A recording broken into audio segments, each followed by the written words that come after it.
순번을 이렇게 봐야겠죠.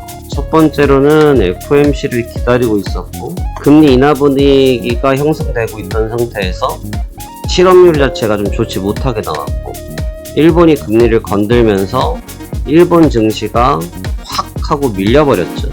그 파동을 미국이 따라왔고 그리고 이제 주변 국가라고 볼 수 있는 우리나라 역대 최대입니다. 네, 20분간 지금 거래 정지됐습니다. 자, 안녕하십니까. 파생왕 송대표입니다. 2024년도 8월 5일 월요일이고요. 현재 시간 오후 2시 10분 지나고 있습니다. 시장 전개 과정이 굉장히 빠르게 전개되고 있습니다. 일단 빠른 속도로 중요한 내용들 빨리 체크하도록 하겠고요. 지금은 시장을 빠르게 대응하는 것이 더 중요한 시국이기 때문에 전반적인 뷰보다는 대응적 영역이 좀 더 중요할 것 같습니다. 자, 그러면 해당 영역에 대해서 같이 한번 살펴보도록 하겠습니다. 먼저 지난 주말에 마감했던 뉴욕 증시는 전장 대비해서 610포인트 1.5%가 빠진 39,737포인트의 하락 마감했습니다. 다만선을 반납을 했고요. 장중에 1000포인트 가까이 조정을 받으면서 주가 하방 압력이 굉장히 깊어졌었는데 그래도 주말을 앞두고 나서 대규모 거래량들이 수급이 유지가 되면서 아래 꼬리를 달고 낙폭의 절반가량 정도를 회복한 상태로 마감을 줬습니다. 일단 지금 시장이 계속 부담을 느끼고 있는 것은 뭐냐면 경기 침체라는 단어가 나타나기 시작했어요. 사실 이 침체라는 단어가 나온 지는 어느덧 2달 반 전부터 나왔던 얘기인데 워낙 기본적인 경기가 좋다 보니까 해당 내용들을 모두 스킵하는 현상들을 보여줬었거든요. 근데 이번 최종 FOMC 연준에서 말씀하시기를 고용지표에 관련된 부분들에 대해서 주목하고 있다는 말씀을 하셨는데 해당 지표들이 좀 둔화되는 측면들이 발표되기 시작하면서 이 부분들이 시장에 좀 트리거로 강하게 작용이 돼버렸습니다. 그로 인해서 지난 목요일, 금요일, 연 이틀 주가가 강하게 밀리고 있는 상태인데 일단 실업률이 계속해서 좀 증가되고 있다 보니까 신규 일자리가 늘어나지 못하고 있고 신규 일자리가 늘어나지 못함으로써 금리를 인하하더라도 지금 결국 이제 경기가 침체된 시점 아니겠냐. 그러니까 안 좋을 때 시작하는 금리 인하가 무슨 효과가 있겠느냐라는 부분들이 지배적으로 작용되면서 시장에 큰 압력을 좀 가미를 해줬습니다. 이래 인해서 다우지수, 나스닥, S&P 500 모두 다 충격을 받은 상태이고 현재 본장이 지난 시점에서 프리마켓이 열리고 있는 시장인데 프리마켓이 열리고 있는 나스닥 선물 같은 경우는 지난주 대비해서 3.68%가 빠지고 있는 18,000포인트가 이탈되면서 급락세를 면치 못하고 있습니다. 이게 단순하게 미국발로 촉발된 부분보다는 글로벌 증시가 모두 좀 맞물려 돌아가고 있는 상태인데 순번을 이렇게 봐야겠죠. 첫 번째로는 FOMC를 기다리고 있었고 FOMC에서 나왔던 것은 금리 인하 그래 할 거야 라는 분위기가 됐었는데 금리 인하 분위기가 형성되고 있던 상태에서 나오고 있는 경제 지표가 실업률 자체가 좀 좋지 못하게 나왔고 그러면서 이 구간대에 나왔던 경제 지표가 악화되면서 증시가 충격을 받았는데 그 사이에 일본이 금리를 건드렸어요. 일본이 금리를 건들면서 일본 증시가 확 하고 밀려버렸죠. 일본 증시가 첫 번째로 확 하고 밀려버렸는데 그 파동을 미국이 따라왔고 왜냐하면 미국과 엔화와 달러가 연결되어 있다 보니까 그러겠죠. 그러니까 지금 일본이 금리를 올려버리면서 글로벌 시장에서 금리에 대한 충격파가 감지가 됐고 일본은 금리의 충격파로 연 3일 연장 하락을 하면서 오늘만 10%가 지금 급락을 맞고 있고요. 이게 다우지수로 연결되어지면서 파동이 연장선에 타고 있는 그리고 이제 주변 국가라고 볼 수 있는 우리나라 국내 증시도 지금 8% 역대 최대입니다. 216포인트 사이드카만 지금 세 번째인가요? 서킷까지 걸렸고요. 그래서 지금 충격파를 연달아 받고 있는 모습이에요. 결국은 금리에 관련된 부분인데 제가 지난주 영상에도 그 말씀 드렸죠. 금리를 인하하는 거를 굉장히 좋은 아이템이라고 생각하시는 경우들이 있는데 그러하지 못하다라고 말씀을 드린 적이 있죠. 금리 인하가 되면 오히려 유동성이 빠져나간다라는 말씀을 드렸던 적이 있는데 지금 그 부분의 충격이 감지되면서 증시의 부담감이 극도로 높아지고 있는 상황이다. 이렇게 정리해서 볼 수 있을 것 같습니다. 문제는 다우지수는 어느 정도 좀 진정세를 찾고 정신을 좀 차리려고 하고 있는데 문제는 주변 국가와 경쟁 국가들이 전부 다 지금 도미노 현상을 보여주고 있고 지금 문제는 지금 중동 쪽 이슈가 아직 터지지도 않았어요. 지금 중동에서 이란과 이스라엘 쪽에서의 지금 보복한다는 얘기를 지난주부터 했었는데 이게 사실 주말간에 있을 거라고 지금 보고 있었거든요. 거기다 이제 미국도 한모 정당까지 내보내면서 분위기가 섬뜩한 가운데 있는데 지금 이 내용도 다 무시하고 지금 주가 자체로만 일단 움직이고 있으니까 분위기가 아주 사뭇 무겁다라고 밖에 볼 수 없을 것 같습니다.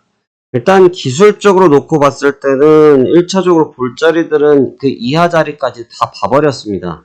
근데 이제 이 자리에서 못 돌리게 되면 이제 얘기가 아주 복잡해진다고 볼 수밖에 없고요. 현재 위치에서 반등을 못하게 되면 이제는 뭐가 나오냐면 지금 본장이 아니잖아요. 지금 본장이 아니기 때문에 물론 시간의 거래에서 현물들이 다 움직이고 있긴 한데 본장 때 거래량이랑은 게임이 틀려요. 그러니까 본장 때 이 종목군들이 연타석으로 맞아버리면 이 친구들이 버틸 힘이 얼마나 있을지를 장담할 수가 없어요. 장담할 수가 없습니다. 그러니까 지난주 금요일만 해도 저점 찍고 반등할 수 있는 힘이 있었거든요. 현물이 나빴어도. 근데 지금 660포인트 3.5% 4%까지 조정을 받고 있는데 이 정도 부직이면 돌려세우기 만만치 않겠죠. 그래서 지금 프리마켓이기 때문에 본장 이전에 어느 정도 회복세를 주는 게 중요하고 어차피 나와 있는 경제지표에서 변화를 기대하는 것 자체가 무리잖아요. 지금 갑자기 실업률이 바뀌겠어요? 실업률이 바뀔 확률은 제로죠. 못 바뀌죠. 발표가 될 시점이 아니니까. 그러니까 지금 연준에서는 금리 인하를 하긴 하겠지만 나와 있는 경제 데이터가 너무 좋지 못하기 때문에 증시의 압박도는 갈수록 높아질 수밖에 없겠죠. 거기에다가 지금 문제는 뭐냐면 기술주들이 고가 대비 조정을 받았다고 합니다만 월봉으로 놓고 보면 사실 조정을 받지도 않았어요. 그냥 올 상반기 초창기 위치 때까지밖에 도달하지 못했다는 거죠.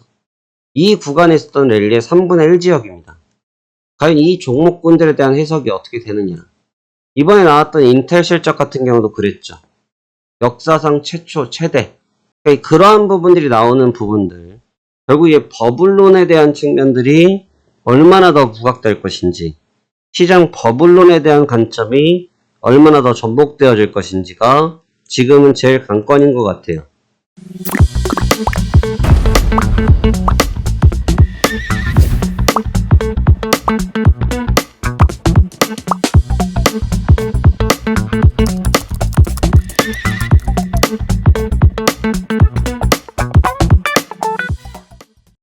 여기서 이제 전략적으로 잘 세우셔야 되거든요. 전략적으로 잘 세우셔야 되는데 제가 누누이 말씀을 드렸던 부분입니다. 강세가 됐든 뭐가 됐든 난 모른다. 뭐 더 갈 수도 있고 안 갈 수도 있는데 우리가 기본적으로 주가라는 레벨이라는 게 있지 않냐. 그렇기 때문에 지금의 빅테크의 무지성으로 올리는 이런 부분들은 분명히 탈이 날 수밖에 없다. 이 얘기를 제가 올 초부터 노래를 불렀던 내용이니까 할 얘기는 없는 부분일 테고 근데 지금 과연 여기서 나타난 낙폭이 과연 이대로 끝날 것이냐는 거죠. 근데 지금 다우지수가 문제는 다른 나라에 비하면 너무 안 밀렸어요. 나스닥은 지금 밀려서 좀 밀렸고 다우지수가 지금 다른 국가에 대비해서 너무 안 밀렸습니다. 그러니까 지금 일본 주가랑 지금 대칭을 시켜서 보면 이제 오늘 38,000까지 가야 되거든요. 오늘 38,000까지. 이게 거의 여기서부터 기준으로 하면 1,700포인트예요. 그러니까 결국은 이 하락 저점을 글로벌 주가가 지금 이게 단순하게 미국만, 일본만, 한국만, 중국만의 문제가 아니고 글로벌 주가가 한 테두리에 묶였잖아요. 일본이 스타트를 했고 미국이 따라갔고 아시아가 전부 다 무너져 버렸고 이게 연속성이 지금 이틀째거든요. 그럼 이 저점을 어디서 한번 뭉쳐줘야 되는 시점이 있어요. 그러니까 주가라는 게 예를 들어서 우리나라가 지금 반등을 하려고 해도 얘가 빠져버리면 내일 또 빠질 거란 말이죠. 물려있으니까. 다람쥐 쳇바퀴 마냥 지금 물려있다고요. 때문에 지금은 저점을 찾는 시점에 어떻게 보셔야 되냐면 다 같이 밀려야 돼요. 다 같이 박살이 나 있어야 된다. 그렇게 된 시점에서 주가가 움직여줘야 저점이 다 잡아질 수 있다라고 볼 수 있어요. 지금 국내 증시는 거래 정지 떴네요. 와, 코로나 때 이후로 진짜 오랜만인 것 같고요.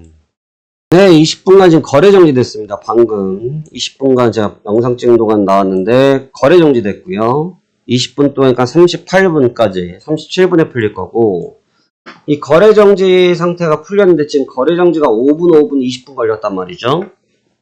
근데 문제는 지금 거래 정지가 된 이후에 더 밀렸어요.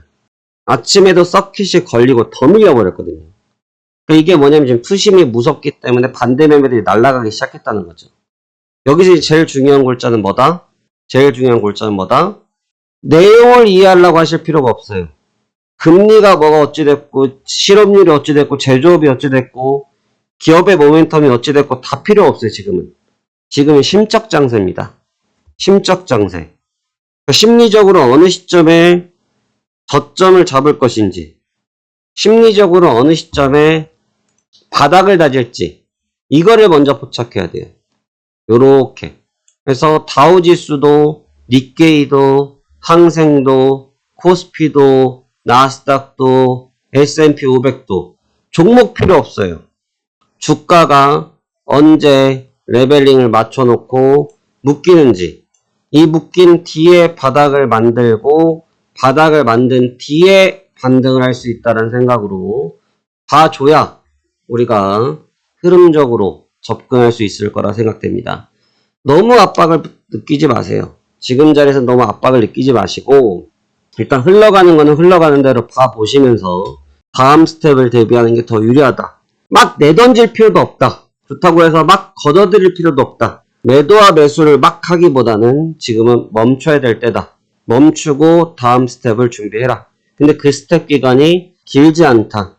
하루 이틀 안에 된다. 근데 그 기간에서 못 지켜내면 2차 파동을 대비해야 될 것 같다. 그 부분을 꼭 말씀드리고 싶었습니다. 지금 뭐 장이 워낙 패닉이다 보니까 뭐 별의별 말씀들 많이 물어보시고, 야, 이거 어떻게 하냐. 제가 1대1로 저희가 답변을 드릴 수가 없습니다만 포괄적인 내용들이 그래요. 지금 런을 하느냐인데, 런을 하는 거는 현물 같은 경우는 런을 하기에는 이미 늦었고요. 객관적으로 봤을 때는 빅테크들 같은 경우 기준으로는 모르겠지만 다른 섹터들은 좀 너무 늦은 감이 있고, 여기에서 하루 이틀 정도 아마 주가가 레벨링, 내일 정도나 모레 될 것 같아요. 왜냐면 다우지수가 오늘 충격파를 감안해줘야 되니까. 그 리듬을 놓고 볼 때 아마 이틀 정도니까 내일 모레 되겠네요. 모레 정도가 아마 증시의 변곡점이 될 수 있기 때문에 그 구간을 좀 더 집중하셔서 여러분과 우리가 대응했으면 좋겠다. 이러한 의견 드리도록 하겠습니다. 자, 그러면 힘든 장입니다. 집중 잘 하시고요. 감정적 대응하지 마시고 데이터적인 접근하시면서 잘 풀어봐 주시길 바라겠습니다. 자, 그러면 오늘도 성공 투자하시길 바라겠습니다. 감사합니다. 하세영 송 대표였습니다.